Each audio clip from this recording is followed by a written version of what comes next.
안녕하세요. 요즘 김성종 선생님의 해운대 그 태양과 모래라는 연작 소설집 속의 작품들 골라서 소개해드리고 있는데요.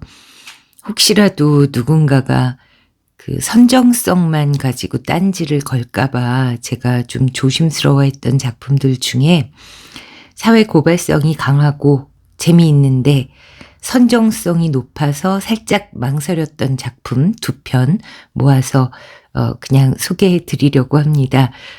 안잡이 청취자분들은 다들 열린 마음, 유연한 사고를 하시는 것 같습니다.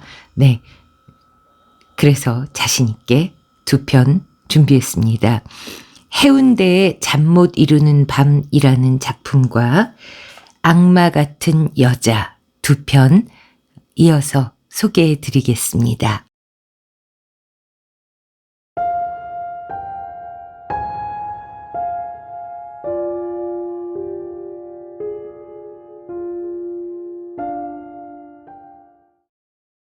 김성종 미스터리 고발 추리 소설 해운대의 잠 못 이루는 밤. 비 오니까 코트 입고 나와. 안에는 아무것도 입지 말고. 알았어요. 지난번처럼 인어상 보이는 호안도로 끝 계단 앞에서 만나자고. 응? 8시 30분이야. 알았어요. 아참, 형부. 형부라고 부르지 마. 누가 들으면 어떡할라 그래. 그럼 뭐라고 불러요? 상대는 대답하기 궁색한지 머뭇거리다가 기껏 한다는 말이 이랬다. 알아서 적당히 불러. 선생님? 교수님? 후보님? 그 밖에 부를 만한 게 또 뭐가 있죠? 교수님이라고 불러.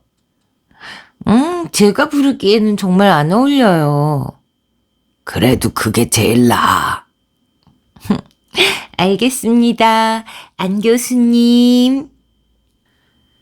여름의 끝자락에 접어든 해운대 바닷가에는 가을을 재촉하는 듯 비가 촉촉히 내리고 있었다. 하지만 찌는 듯한 무더위는 떠나기 싫은 듯 밤이 돼서도 꾸물거리며 유령처럼 들러붙어 있었다. 약속 시간보다 일찍 나온 그녀는 우산을 받쳐들고 바닷가를 느릿느릿 걸어가다가 화단 벽에 붙어있는 선거 벽보를 바라보았다. 그것은 해운대 국회의원 보궐선거에 출마한 후보들의 선거 포스터였다. 국회의원이 되겠다고 출마한 후보는 무려 9명이나 되었지만 당선이 가능한 후보는 K당의 안문수밖에 없었다. 나머지는 군소 후보들로 후위를 기약하고 얼굴이나 알리려고 나온 별 볼 일 없는 사람들이었다. 당선 가능성은 없지만 안 후보 다음으로 득표가 예상되는 사람은 S당의 박주섭 후보였다. 그러나 마지막 여론조사 결과 안 후보와 박 후보의 격차는 28%나 벌어져 있었다. 현재로선 이변이 없는 한 안 후보가 압도적인 표차로 당선될 가능성이 컸다. 안 후보가 그렇게 압도적인 지지를 받고 있는 것은 그의 인물 됨됨이가 훌륭해서 그런 건 아니고 해운대가 K당의 텃밭이기 때문이었다. 아무리 형편없는 인물이라 할지라도 K당 후보라는 딱지만 붙이고 나오면 무조건 당선되는 판이었다. 쓸만한 놈은 하나도 없구나. 술 취해 비틀거리며 지나가던 사내 2명이 멈춰서서 벽보를 바라보며 말했다. 야, 저놈은 사기꾼이야. 그 옆에 놈은 도둑놈이고, 그 다음 놈은 깡패 조폭 새끼고, 안경 낀 놈은 전과 5범. 처녀는 여자 장사에서 번 돈으로 부동산 투기하는 복부이냐. 다른 사내가 그녀의 얼굴을 빤히 쳐다보며 물었다. 아가씨는 누굴 지지하세요? 지지하는 사람 없어요. 브라보! 우리 술이나 한잔 같이 하러 갈까요? 목화는 그녀의 형부인 안 후보의 얼굴을 뚫어지게 바라보았다. 둥글둥글한 얼굴에 두 눈은 길게 찢어져서 거의 감겨 있다시피 하고 입은 크고 두툼했다.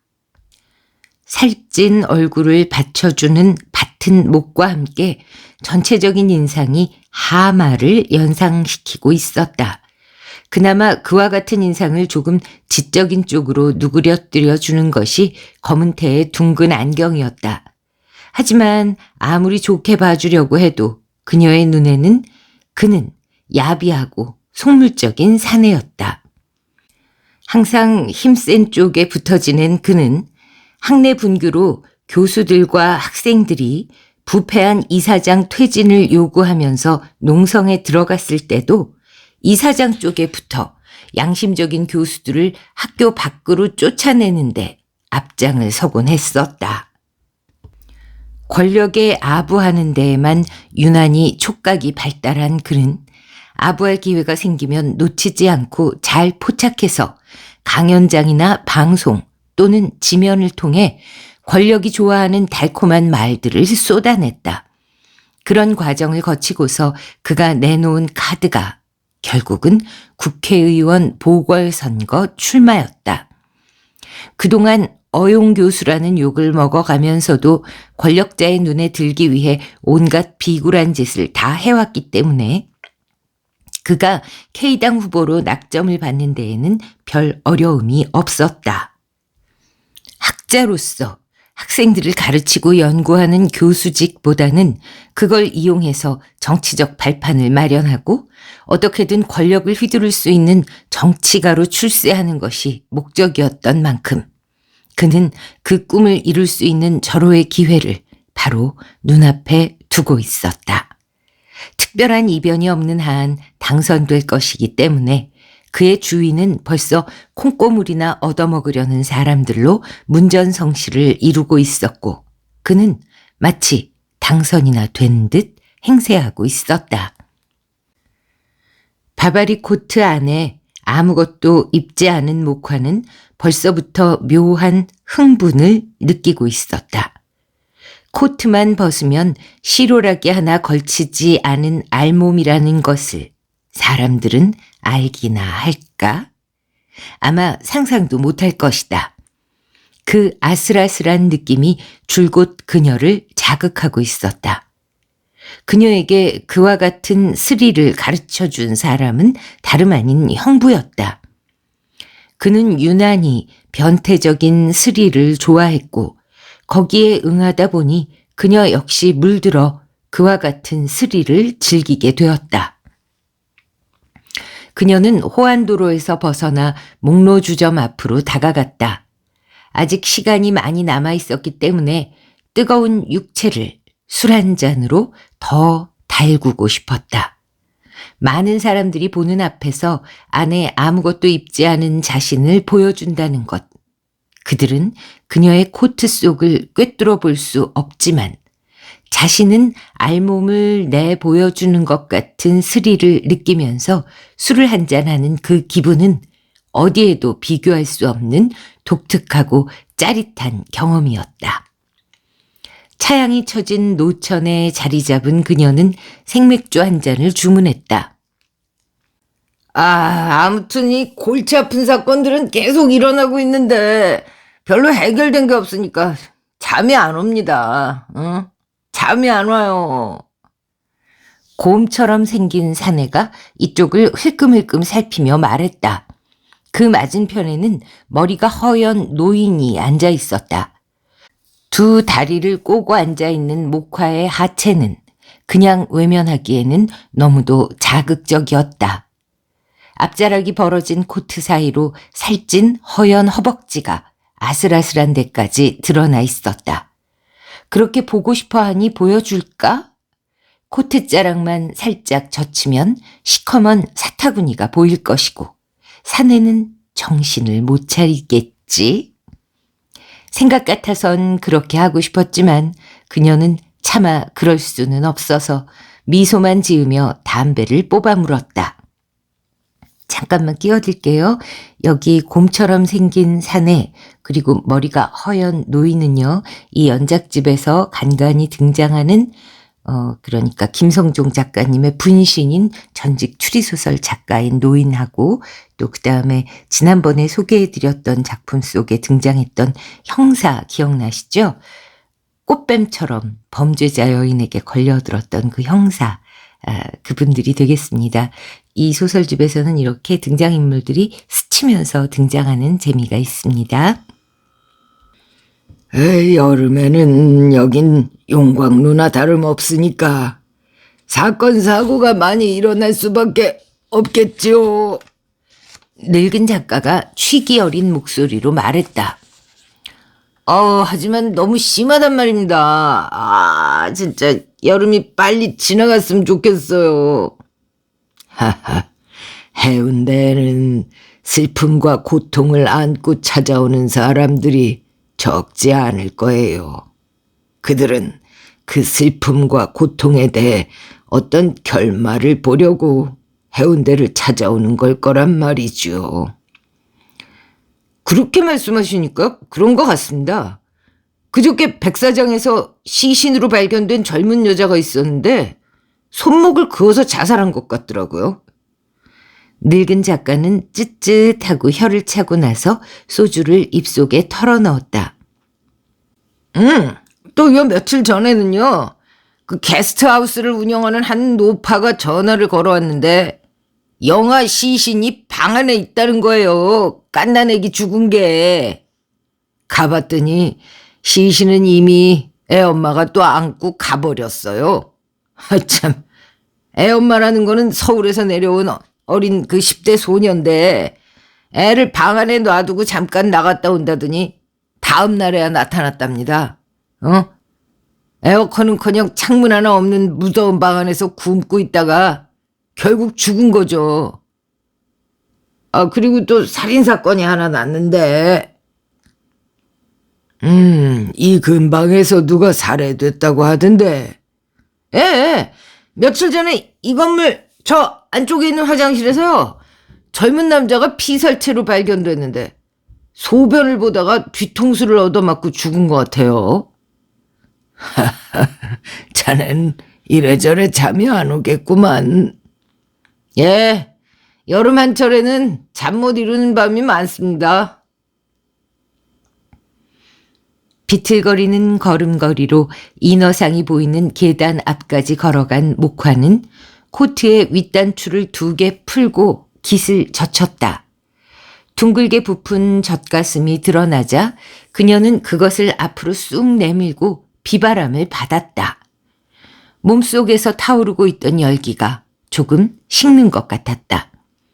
맥주를 한 잔 정도 마신다는 것이 소주 한 병과 섞어 마시는 바람에 꽤 취한 것 같았다.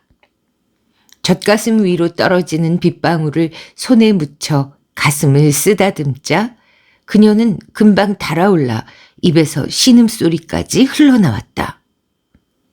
왜 빨리 안 오는 거야? 그녀는 목에서 대롱거리고 있는 목걸이를 만지작거리며 혼잣말을 했다. 그 목걸이의 펜던트는 호두알처럼 둥근 것이었다. 형부와의 분류는 꽤 오래전부터 시작된 것이었다. 그것은 쾌락을 쫓는 두 사람의 욕망이 서로 부딪혀 불꽃을 튀기며 생긴 것이었다. 그녀는 4남매 중 막내로 그녀만이 배다른 형제로 태어났다. 그녀의 아버지는 아내가 죽자 젊은 여자와 재혼했는데 그녀는 목화를 낳고 나서 우울증에 시달리다가 목을 매 자살했다. 무역업으로 꽤 재산을 모은 그녀의 아버지는 둘째 딸과 셋째 아들을 일찍이 미국으로 유학을 보냈고 큰딸은 집안 살림 때문에 목화는 너무 어려서 집에 데리고 있었다. 큰언니는 30이 다 되어 친구 소개로 지금의 안 교수를 만나 결혼했는데 그는 그때 대학에 시간 강사로 나가고 있었다. 그의 아버지는 대구에서 트럭 운전을 하면서 가족을 먹여 살렸기 때문에 안 교수는 어릴 때부터 가난에 신물이 났고 그래서 돈에 대한 집착이 강했다. 목화의 아버지는 안 교수를 만나보고는 사람이 똑똑해서 처자를 굶기지는 않겠다고 생각하고는 그를 사위로 삼았다. 따로 아파트를 얻어 살림을 차리기보다는 그렇지 않아도 식구가 적어 큰 집이 썰렁했는데 잘 됐다고 하면서 그를 집에 들어와 살게 했다. 그런 다음 대학 교수가 되는 것이 매우 어렵긴 하지만 재단 측에 거액을 내놓기만 하면 교수 자리를 얻을 수 있다는 말에 이사장에게 수억 원을 건네고 기어코 사위를 전임 교수 자리에 앉혔다. 그 다음 해에 목화의 아버지는 세상을 떠났고 목화의 큰언니는 줄줄이 딸들을 낳았다.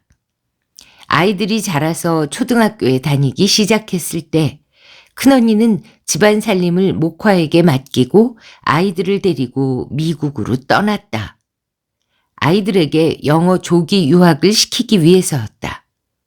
그 바람에 안 교수는 졸지에 기러기 아빠 신세가 되었고 그 큰 집에 2사람만 남게 되었다.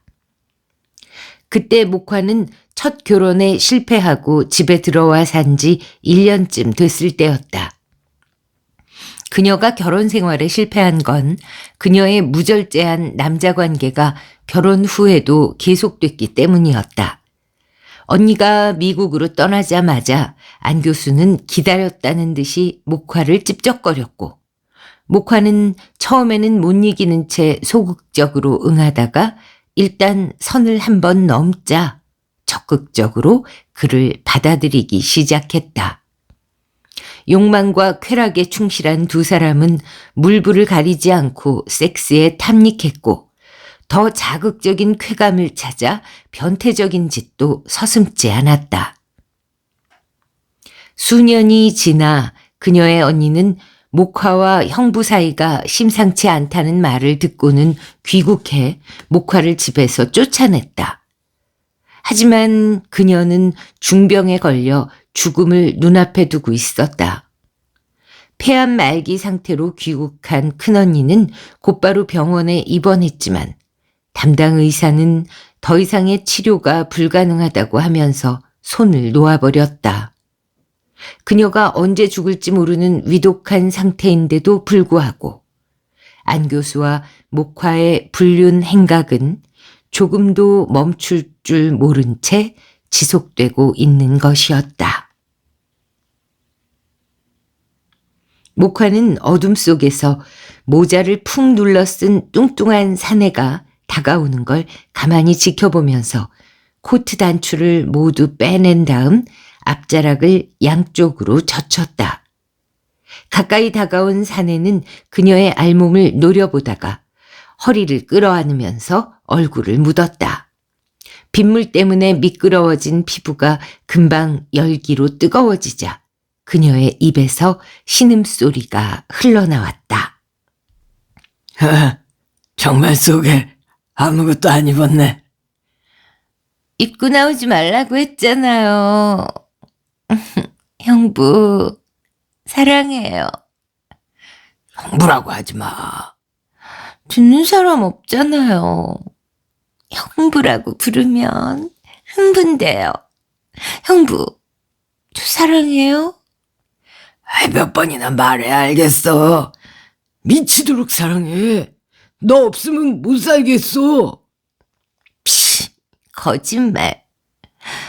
아.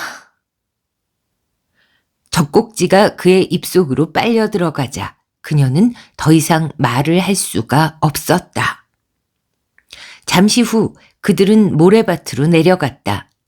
모래밭이 끝나는 곳에 바위가 무리지어 서 있었고 그것들이 파도를 막아주었다.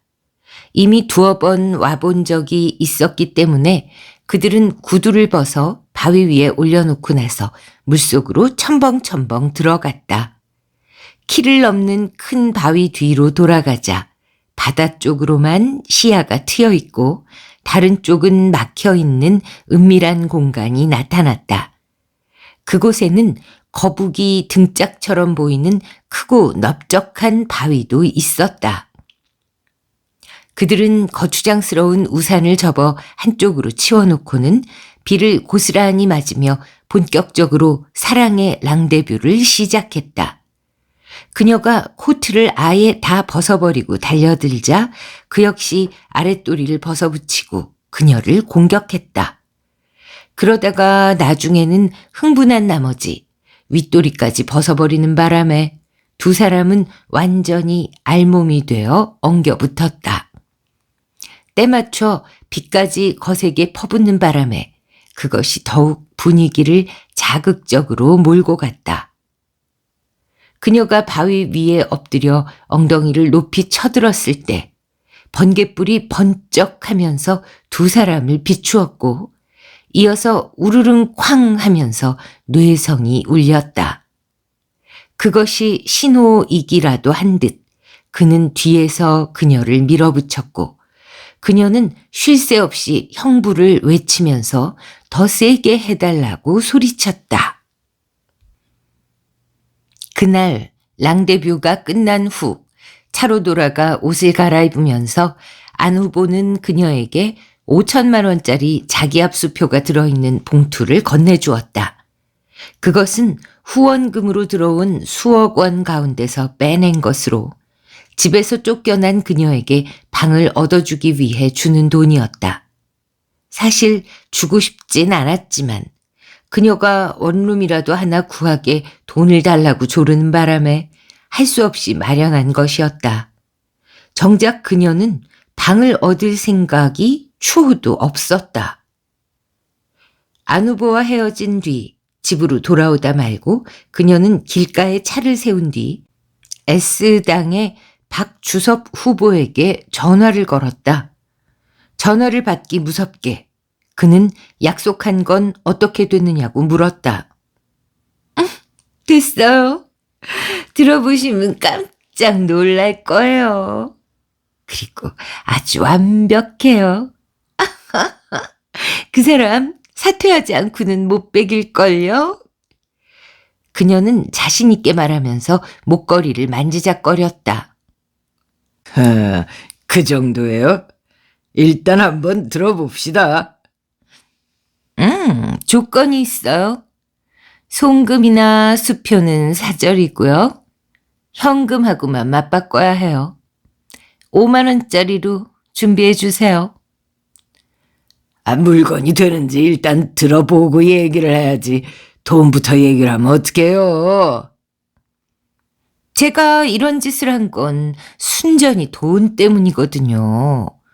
돈 하나 보고 신세 망칠 각오한 거예요. 5억 주시면 물건 드릴게요. 뭐? 5억이요? 지금 장난하는 거요? 어머? 저 장난 같은 거 할 줄 몰라요. 단 한 푼도 깎을 생각은 하지 마세요. 싫으면 관두고요. 5억 현찰이 부피가 얼마나 되는지 알아요? 5만 원권 100장 묶음으로 100개니까 서류 가방 하나면 충분히 들어가요. 국회의원 배지 하나 달려고 수십억 원씩 내놓는 세상에 겨우 5억에 발발 떠시는 거예요? 5만 원권 다발이 가득한 가방을 열었을 때의 그 기분을 그녀는 즐기고 싶었다. 신음소리에 이어 잔뜩 응어리진 것 같은 목소리가 들려왔다. 떠는 건 아니고 일단 들어보고 나서 얘기합시다. 통화를 끝낸 그녀는 비에 젖은 밤길을 빠른 속도로 질주했다. 그녀가 이렇게 돈에 집착하고 형부와 놀아나게 된 원인은 이복 형제들 때문이었다. 그들은 자기들끼리 똘똘 뭉쳐 적지 않은 부친의 유산을 나눠 가지고는 그녀한텐 아무것도 주지 않았던 거다. 아버지가 세상을 떠났을 때 그녀는 어린 나이였기 때문에 유산에 대해선 아무것도 몰랐고 그런 데에는 관심도 없었다.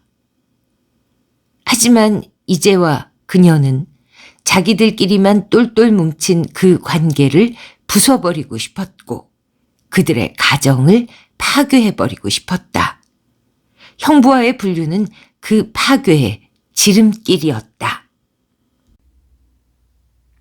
그로부터 일주일 후 P방송국은 9시 뉴스가 끝나자 생방송으로 국회의원 보궐선거 후보들 간의 대담 프로그램을 내보냈다. 9명의 후보들 가운데 지지율이 너무 떨어진 5명은 제외되었고 나머지 4명만 원탁에 둘러앉아 긴장한 표정으로 서로 눈치를 보고 있었다. 시간이 조금 흐르자 K당의 안 후보가 단연 돋보이기 시작했다. 그는 달변에다 자신만만해 보였고 다리를 꼬고 앉으면서 깔보는 듯이 웃기까지 했다. 그에 비해 다른 세 후보는 초라해 보였고 논리에 비약이 심했고 횡설수설하는 것 같았다. S당의 박주섭 후보는 말을 더듬었다. 소심한 표정으로 흘끔거리는 게 뭔가 하고 싶은 말을 참고 있는 것 같았다. 그러다가 마침내 작심한 듯 가슴을 펴면서 헛기침을 한번 하고 나서 입을 열었다. 저기 한간에 안 후보에 대해 좋지 않은 소문이 나돌던데 혹시 거기에 대해서 아십니까? 무슨 유언비어라도 들으신 모양이죠. 선거 때면 의례 그런 거 아닙니까? 웃을 일이 아니고 차마 입에 담기 어려운 불륜에 관한 소문입니다. 안 후보의 얼굴에서 미소가 사라지고 있었다. 그는 꼬고 있던 다리를 풀었다. 불륜? 지금 무슨 얘기하는 겁니까? 불륜이라고 말했습니다. 도저히 있을 수 없는, 민망하기 이를 데 없는 불륜입니다. 도덕적으로 타락한 사람이 국회의원이 되겠다고 나섰다는 것은 국민에 대한 우롱이자. 여보세요. 당신 지금 큰 실수하는 거야. 명예훼손으로 당장 고소할 거니까 각오하고 있어요.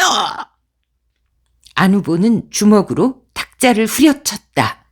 사회자가 진정하라고 손짓을 한 다음 박 후보에게 무슨 근거로 그런 말을 했느냐고 물었다. 당장 증거를 대요. 증거를 대라고. 사랑하는 아내를 두고 내가 도대체 누구하고 바람을 피웠다는 거야? 안 후보가 또 탁자를 두드리며 소리를 질렀다. 말씀 잘 하셨습니다. 안 후보께서 사랑하신다는 그 아내분은 지금 폐암으로 중환자실에 입원해 있는데 매우 위독한 상태입니다.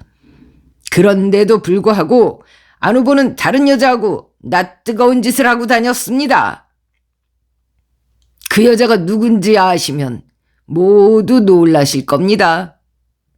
이거 공개해도 되겠습니까? 박 후보가 동의를 구하자 다른 후보들은 기다렸다는 듯 이구동성으로 공개하라고 요구했고 반면 안 후보는 안절부절 못하면서 박 후보를 향해 소리를 질러댔다. 박 후보는 탁자 밑에 놓아둔 가방에서 뭔가를 꺼내 탁자 위에 올려놓았다. 그것은 금빛으로 반짝거리는 목걸이와 2개의 소형 스피커였다. 그는 스피커에 연결된 줄 끝을 동그란 목걸이에 꽂은 다음 주위를 둘러보다가 안 후보를 쏘아보았다. 안 후보의 얼굴은 창백하게 굳어 있었다. 이건 두 남녀가 사랑을 하면서 나눈 대화를 녹음한 건데 파도 소리까지 들리는 걸로 봐서 바닷가에서 한 것 같습니다. 그가 목걸이 옆을 누르자 파도 소리와 함께 두 남녀의 한창 달아오른 목소리가 들려왔다. 정말 속에 아무것도 안 입었네. 입고 나오지 말라고 했잖아요. 형부, 사랑해요. 아이, 형부라고 하지 마. 듣는 사람 없잖아요, 형부. 형부라고 부르면 흥분돼요. 형부, 저 사랑해요? 몇 번이나 말해야 알겠어. 미치도록 사랑해. 너 없으면 못 살겠어. 거짓말. 아. 우르릉 쾅. 신음소리 계속되다가 더 세게? 형부 더 세게?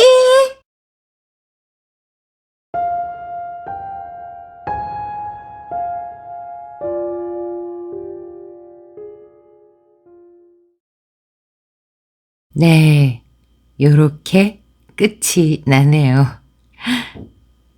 정말 재미있죠? 다음 작품 바로 이어서 낭독하겠습니다.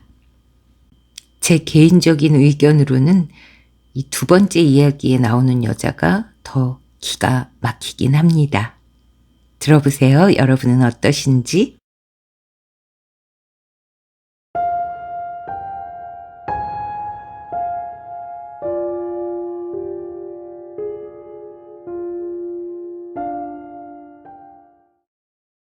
악마 같은 여자. 김성종. 잘 다녀오셨어요? 여자 바텐더가 스탠드바 안쪽에서 칵테일을 만들다 말고 반색하며 그에게 인사한다. 김 사장은 응, 잘 있었어 하면서 바 앞에 놓여있는 높은 의자에 엉덩이를 올려놓았다. 스카치 더블로 줘. 그는 담배를 뽑아물고 바텐더를 지그시 바라본다. 몸에 달라붙는 까만 원피스에 감싸인 농익은 여체와 조각 같은 흰 얼굴, 그걸 덮고 있는 풍성한 검은 머리칼이 황홀할 정도로 고혹적이다. 이렇게 아름다운 아가씨를 마음대로 데리고 놀 수 있다니 나는 정말 행복한 놈이야 하고 생각했다. 그는 행복감에 젖어 자기도 모르게 미소를 지었다. 여행 어땠어요? 괜찮았어. 그는 손짓으로 그녀를 가까이 오게 한 다음 그녀가 앞으로 상체를 굽히자 그녀의 귀에다 대고 속삭였다. 한 달 뒤에 도쿄 가는데 그땐 같이 가. 보고 싶어서 혼났어. 그녀는 두 눈을 반짝이면서 고개를 끄덕였다. 정말이세요? 이번에는 그가 고개를 끄덕였다. 그녀는 활짝 웃으면서 더없이 들뜬 표정으로 그의 앞에 위스키 잔을 올려놓았다. 세희가 멧돼지처럼 생긴 김 사장의 연인이 된 것은 서너 달 전쯤이었다. 그녀는 1년 전 해운대 바닷가에 새로 들어선 신축 건물 2층에 있는 바 선플라워에서 바텐더로 일하고 있었다. 내부를 호화판으로 꾸민 그 고급 바는 모든 메뉴가 보통의 바보다 배 이상 비싸서 처음부터 돈푼깨나 있거나 힘 있는 사람들이 어깨에 힘을 주며 드나들었다. 그녀는 워낙 미모가 뛰어나 주위에 항상 남자들이 얼쩡거리고 있었다. 지금도 초저녁인데도 남자 서너 명이 바 앞에 앉아 곁눈질로 그녀를 훔쳐보면서 술을 홀짝거리고 있었다. 하지만 그녀는 누가 뭐래도 김 사장의 연인이었다. 그녀의 벌거벗은 풍만한 몸뚱이를 차지한 것은 그 혼자로 그는 최후의 승자인 셈이었다. 여자가 어떻게 생각하든 그는 그렇게 믿고 있었다. 그러니 가슴이 뿌듯하지 않을 수 없었다. 그가 유럽으로 출장을 간 건 보름쯤 전이었다. 출장을 떠나기 전날에도 그녀를 품에 안고 욕망을 채웠는데 그 생각을 하자 그는 아랫도리가 뻣뻣해져 왔다.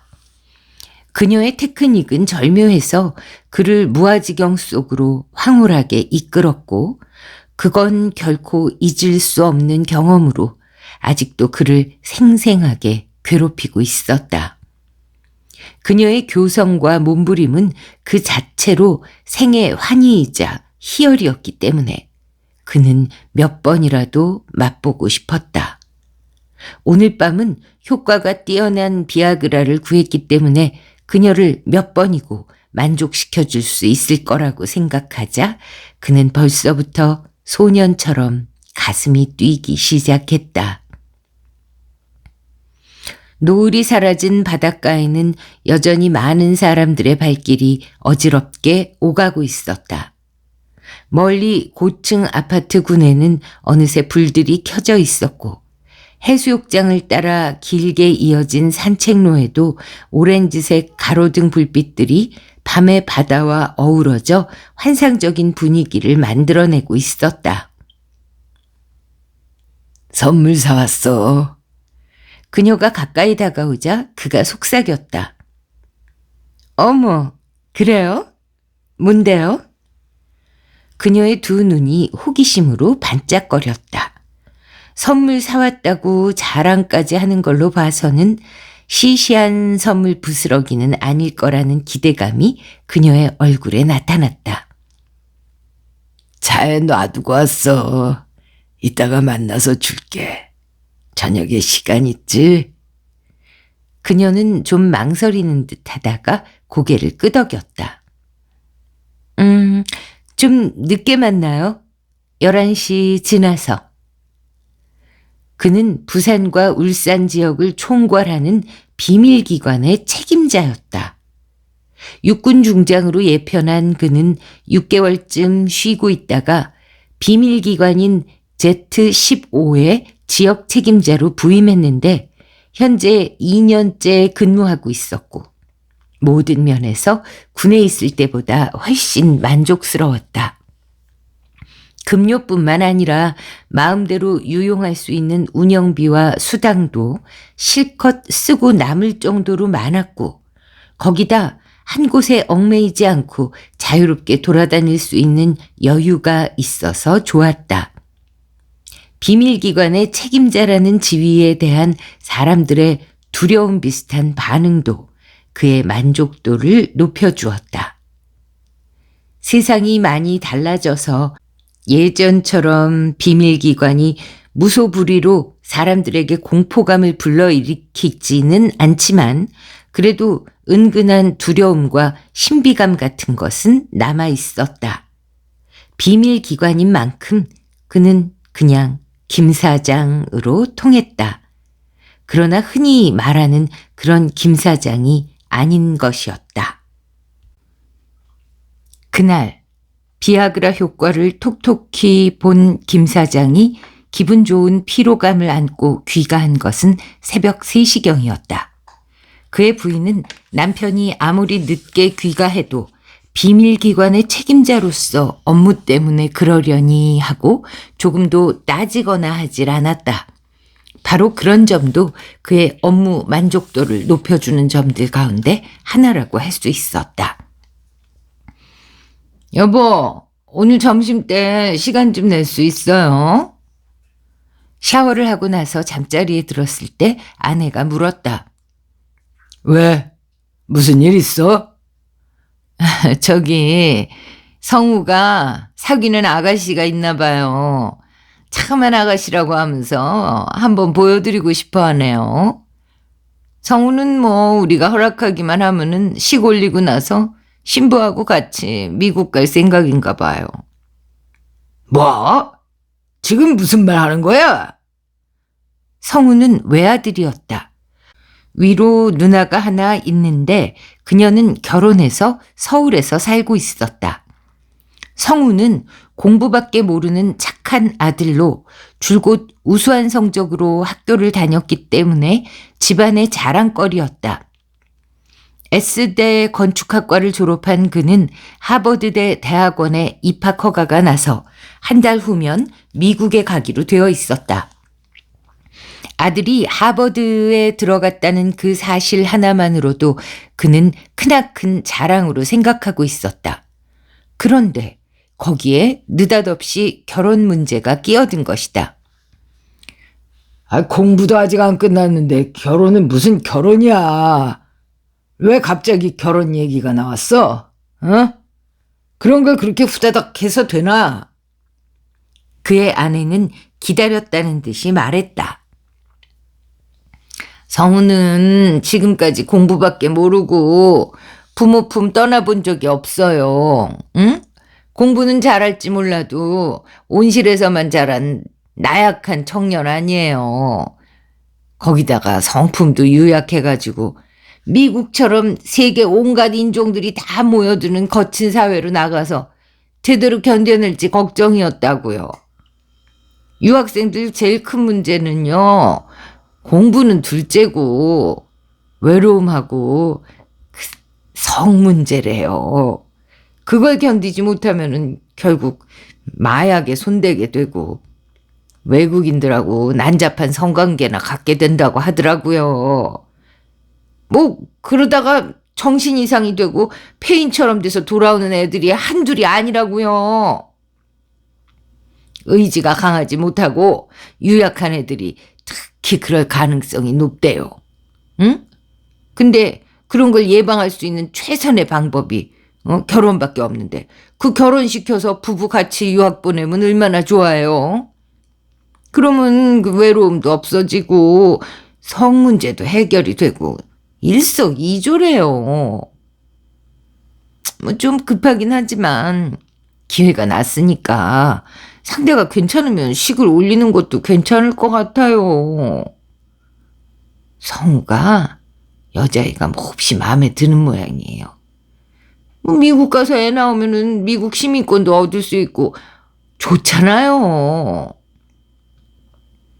벌써 애 낳을 생각부터 하는 것이 이미 내부적으로는 다 결정된 것 같았다. 이것들이 자기들 마음대로. 그는 소외감과 함께 은근히 화가 치밀었다. 그리고 문득 짚히는 생각이 있어 물었다. 결혼 얘기 꺼내자마자 애 낳는 얘기하는 게 혹시 그 여자애 애 가진 거 아니야? 비록 멧돼지처럼 생기긴 했지만 비밀기관의 책임자답게 그에게는 예리한 데가 있었다. 그의 아내는 당황해하다가 조심스럽게 입을 열었다. 사실은 애를 가진 것 같아요. 그래서 여자 쪽에서 성우가 미국 가기 전에 식을 올리려고 더 서두르나 봐요. 이런 젠장. 그는 벌떡 상체를 일으켰다. 기가 막혀서 말이 안 나오네. 이거 나 원참. 저도 처음에는 기가 막혀서 말이 안 나왔어요. 하지만 도대체 그놈이 언제 여자를 만나서 임신까지 시켰다는 거야? 공부밖에 모르는 놈이 그런 재주도 있었나? 생각하면은 대견하기도 해요. 마마보이로 치마폭에 쌓여갖고 그냥 아무것도 모르는 줄 알고 은근히 걱정을 했는데 우리 몰래 여자 사귀고 임신까지 시켰다는 게 시끄러워. 그는 고함을 지르고 나서 도로 자리에 벌렁 드러누웠다. 믿는 도끼에 발등 찍힌 꼴이 이런 것인가? 그는 다시 벌떡 일어나 앉았다. 그 여자애 뭐 하는 애야? 잘은 모르겠고 직장에 다니나 봐요. 점심때 한번 만나봐요. 그는 화장실에 가기 위해 몸을 일으켰다. 일단 만나보고 나서 괜찮으면 뒷조사를 한번 해봐야 돼. 조사 결과가 좋지 않으면 결혼시킬 수 없어. 화장실에 다녀온 그는 피곤했지만 잠자리가 뒤숭숭해서 좀처럼 잠이 오질 않았다. 우리 애가 벌써 결혼할 때가 됐나? 하긴 군대까지 갔다 왔으니 벌써 27이네. 외아들이니까 좀 일찍 결혼시켜 손자를 보는 것도 나쁘지만은 않을 것이다. 제 엄마를 닮아 키가 작고 예쁘장하게 생긴 아들과 나란히 서서 들어오는 늘씬한 미녀는 아들보다 한 뼘은 더 커 보였다. 그런데 가까이 다가온 미녀를 본 순간 김 사장은 소스라치게 놀라 하마터면 소리를 지르며 벌떡 일어설 뻔했다. 혹시 잘못 본 게 아닌가 해서 눈을 똑바로 뜨고 노려보았지만 그녀는 지난밤 그가 실컷 데리고 놀았던 선플라워의 바텐더 세희였다. 이게 무슨 운명의 장난이란 말인가? 아득한 현기증을 느끼면서 그는 세희의 실체가 아닌 유령을 보고 있다는 생각이 들었다. 그런데 그를 더욱 놀라게 한 것은 그녀의 태도였다. 그와 시선이 마주친 순간 그녀는 아주 잠깐 멈칫했지만 그 순간이 지나자 전혀 낯선 사람을 대하듯 단정한 태도로 고개를 숙여 인사했다. 아우, 편하게 앉아요. 이름이 뭐라고 했지? 아내가 묻는 말이 그의 귀에는 아주 멀리서 들려오는 비명소리 같았다. 조남해라고 합니다. 아버님은 뭘 하셔요? 돌아가시고 안 계십니다. 엄마, 그런 건 천천히 물어도 되잖아. 식사 주문부터 해. 아들이 못마땅한 듯 끼어드는 바람에 아내는 무안해하면서 메뉴판을 집어들었다. 세희는 바에서 사용하는 가명이고 조남해가 본명인 것 같았다. 그녀는 김 사장의 눈치를 보기는커녕 의젓해 보였고 오히려 김 사장 쪽이 어쩔 줄 몰라 하며 그녀의 눈치를 보고 있었다. 2시간 가까이 식사를 하고 차를 마시면서 얘기를 나누는 동안 김 사장은 갑자기 벙어리라도 된 듯 한마디도 하지 않았고 주로 그의 아내와 남해가 얘기를 나누었다. 그 옆에서 성우는 가끔씩 두 사람의 이야기를 거들곤 했다. 그가 꿀먹은 벙어리처럼 아무 말 못하고 앉아있는데도 남해는 그의 눈치 같은 건 살피지 않고 또박또박 아내의 질문을 받아 넘겼고 숫째 그의 존재를 무시하는 느낌이 들 정도로 그에게 눈길 한번 제대로 주지 않았다. 더욱 가증스러운 것은 그가 유럽 여행에서 그녀에게 선물하려고 수천 달러나 주고 구입한 눈부신 비너스 목걸이를 보란듯이 목에 걸고 있다는 점이었다. 견디다 못한 그는 마침 걸려온 전화를 받고 나서 급한 용무가 생겼다는 핑계로 그 자리를 빠져나왔다. 그의 와이셔츠 등은 땀으로 흥건히 젖어 있었다. 여우 같은 년. 소름이 돋는 것을 느끼면서 그는 어깨를 떨었다. 그날 밤 늦게 집으로 돌아가자 그의 아내는 그에게 왜 그렇게 한마디도 하지 않았느냐며 아가씨가 마음에 들지 않은 건가 물었다. 그리곤 남해에 대해서 입에 침이 마르도록 칭찬을 늘어놓았다. 키도 크고 늘씬한 보기 드문 미인인데다 똑똑하고 사려 깊은 데가 있는 요즘 아가씨들하고는 다르다면서 말이다. 사남매를 키우느라고 고생한 어머니에 대한 효심이 지극한 것을 보고 감동을 받았다고 했다. 집안 형편이 어려워 남해가 돈을 벌어 동생들 학비를 대고 있다는데 참 대견하지 않느냐. 부잣집 딸들은 고생을 모르고 커서 돈 쓸 줄만 알지 저축할 줄을 모르는데 하물며 남편 뒷바라지 같은 건 제대로 할 수 있겠느냐. 성우한테는 남해처럼 고생하면서 큰 아가씨가 더 적격이다. 그것도 그거지만 임신 3개월이라는데 어쩔 거냐. 이것도 지들 운명이니 그냥 맺어 줍시다 등등. 안 돼! 그는 듣다 못해 버럭 고함을 질렀다. 아니, 왜요? 아내가 놀라서 눈을 동그랗게 뜨자 옆에 앉아있던 성우가 정색하고 나섰다. 이유가 뭡니까? 하여간 안 돼! 이유가 뭐냐니까요? 공부도 안 마친 놈이 결혼은 무슨 결혼이야? 그건 이유가 안 됩니다. 사랑하는 사람하고 결혼해서 공부하면은 공부가 더 잘 된다는 거 모르십니까, 아버지? 말도 안 되는 소리.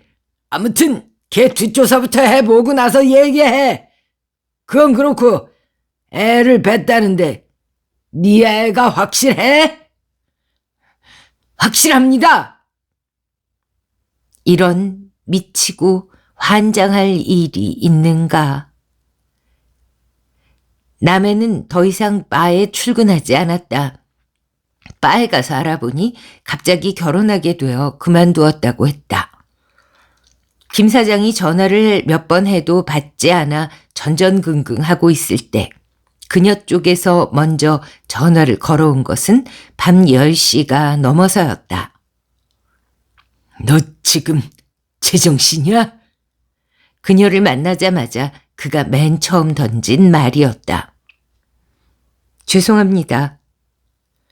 정색을 하고 사과하는 그녀의 모습은 지금까지 그가 보아왔던 그녀의 모습이 아닌 전혀 다른 모습이었다. 그들은 어느 술집의 룸에 단둘이 앉아 있었다. 그녀는 여전히 그가 선물한 비너스 목걸이를 목에 걸고 있었다. 너 성우가 내 아들이라는 거 알고 있었지? 그는 분노로 부들부들 떨고 있었다. 그걸 사귀려는 듯 위스키 한 잔을 단숨에 들이켰다. 몰랐습니다. 어제 성우 씨 부모님 만나보고서야 알았습니다. 정말이야?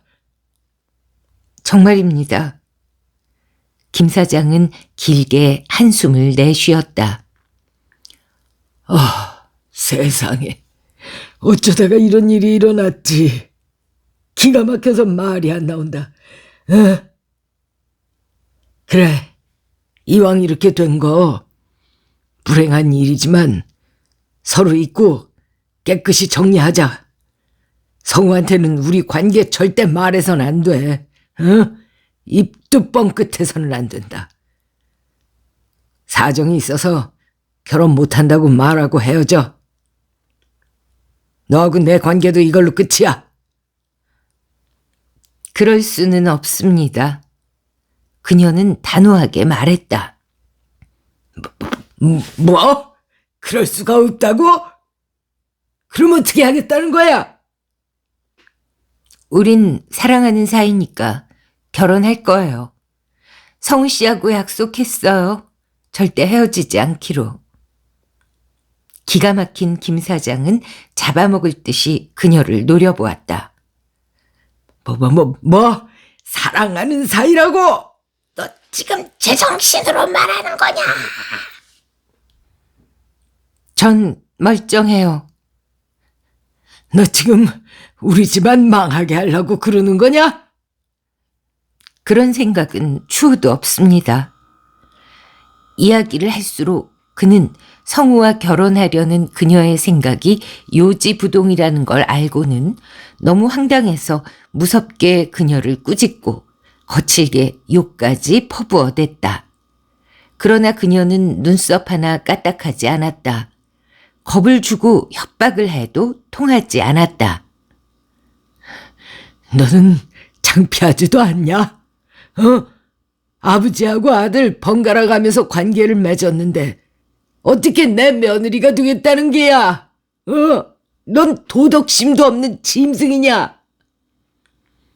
그건 이미 지난 일이에요. 성우 씨하고 새 출발하면 되잖아요. 며느리가 돼서 아버님을 잘 모실게요. 며느리로 받아주지 않아도 우린 결혼할 테지만요. 뻔뻔스러운 것 같으니 그 애는 누구 애야? 성우 씨 아이예요. 그걸 어떻게 믿어? 내 아이 아니야? 아니에요. 절대 아니에요. 거짓말하지 마. 그는 버럭 고함을 지르고 나서 위스키를 또 입속에 털어 넣었다. 인연이 성우와 결혼해서 아이를 낳으면 그 애는 내 손주이거나 아니면 내 자식일 수도 있다. 이런 미칠 일이 있는가? 그는 분기탱천해서 야수처럼 으르릉거렸다. 너 내가 누군지 아냐? 네, 알아요. Z15 부산 울산 지역 책임자시죠? 나는 너를 쥐두새도 모르게 없애버릴 수 있어. 그런 말씀 전 하나도 겁 안 나요. 이제 봤더니 넌 악마구나. 내가 악마한테 놀아나고 있는 기분이다. 저희 결혼을 끝까지 방해하시면 저도 마지막 수단을 강구하지 않을 수 없어요. 뻔뻔스러운 년 같으니 그 마지막 수단이란 게 뭐야? 성우 씨한테 모든 걸 털어놓을 거예요. 비밀을 알고 나면 성우 씨는 아마 자살할걸요. 그리고 사장님의 비행은 청와대에 고발할 거예요. 이런 미친년! 급기야 분노가 폭발한 그는 그녀의 뺨을 철썩하고 후려 갈겼다. 죽여버릴 거야! 주먹을 쥐고 부들부들 떨고 있는 그를 그녀는 빤히 쳐다보았다. 웬만한 여자라면 고개를 숙이고 울음을 터뜨릴 만도 한데 그러기는커녕 그녀의 두 눈에서는 서늘한 빛이 번뜩였다.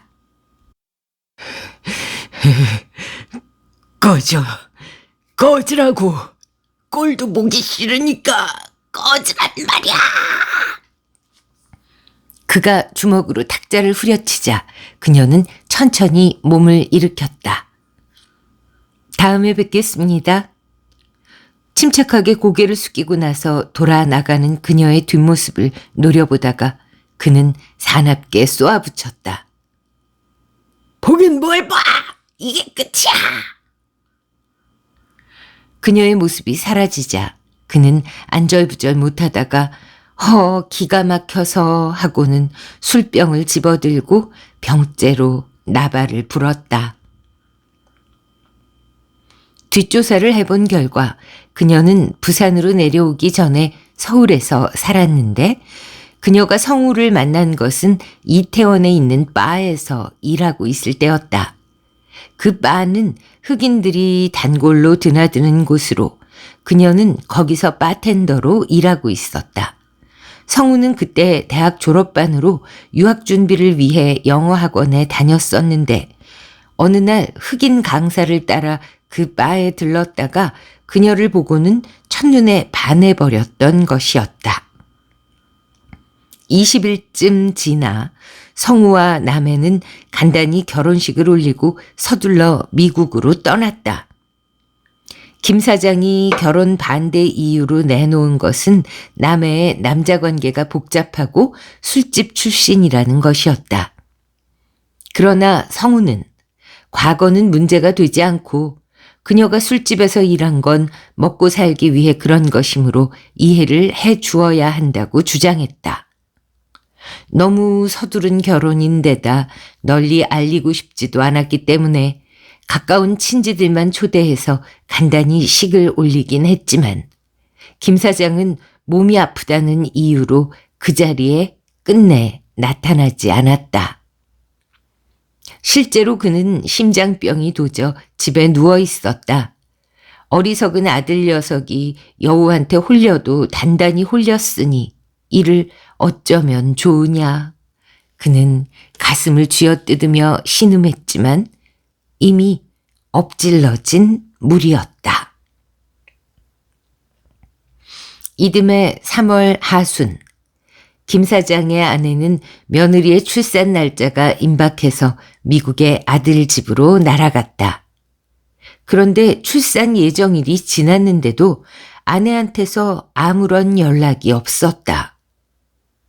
기다리다 못해 김 사장은 아내한테 전화를 걸었다. 전화를 받은 그녀의 목소리는 끊어질 듯 말 듯 바들바들 떨리고 있었다. 왜 그래? 무슨 일 있어? 어떻게 됐어? 그게, 당신은 모르는 게 좋은데.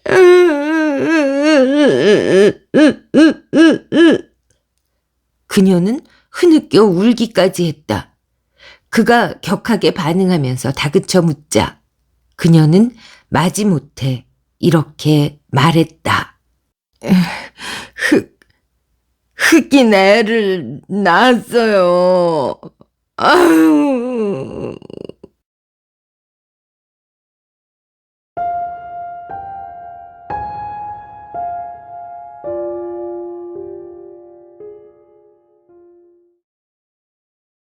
네, 이렇게 끝을 맺으셨네요. 이미 드러날 거 다 드러난 줄 알았는데 이렇게 마지막 한 줄에서 한 번 더 뒤집어 주시는 김성종 작가님의 센스. 네, 이렇게 해운대의 잠 못 이루는 밤, 악마 같은 여자 두 편의 작품 소개해 드렸습니다. 출전은 해운대, 그 태양과 모래라는 부산일보에 연재하셨던 작품집이고요. 다들 김성종 작가님 너무 사랑하셔서 저도 참 감사하게 낭독을 하고 있습니다. 생략된 부분이 궁금하신 분들은 본 책을 구입해서 아니면 도서관에서 빌려서 읽으시면 되겠네요. 네, 좋아요, 구독, 댓글, 알림 설정, 공유 등등을 부탁드립니다. 그리고 무엇보다도 쿠팡 쇼핑하기, 꼭 쿠팡이 아닌 경우도 있던데 아무튼 제가 지금 말씀드리는 순간 화면에 쿠팡에서 판매 중인 요 제품을 띄워두고 있는 중일 겁니다.